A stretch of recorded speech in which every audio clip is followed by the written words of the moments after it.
আপনি কি আর কোনো নতুন শব্দ শুনছেন বা নতুন কোনো গান? বাংলাদেশের নাটক ও চলচ্চিত্র অঙ্গনে এমন কিছু জুটি রয়েছে যাদের উপস্থিতি মানেই দর্শকদের আলাদা আগ্রহ।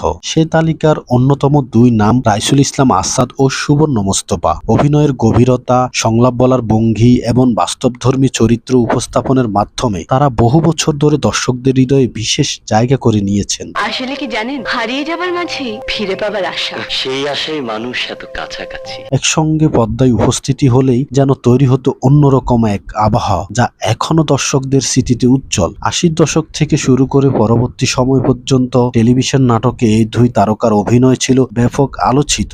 বিশেষ করে বিটিভির স্বর্ণালী সময় তাদের অভিনয় নাটকগুলো মধ্যবিত্ত জীবনের গল্প, সামাজিক বাস্তবতা এবং সম্পর্কের নানান দিক অত্যন্ত স্বাভাবিকভাবে তুলে ধরত। রাইসুল ইসলাম আসাদ বারবারই একজন শক্তিশালী অভিনেতা হিসেবে পরিচিত। তার সংযত অভিনয়, কণ্ঠের ধীরতা, চরিত্রের গভীরে প্রবেশ করার ক্ষমতা তাকে আলাদা উচ্চতায় নিয়ে গেছে। অন্যদিকে সুবর্ণ মোস্তফাও ছিলেন পদ্মার অত্যন্ত প্রাণবন্ত আবেগঘন একজন অভিনেত্রী।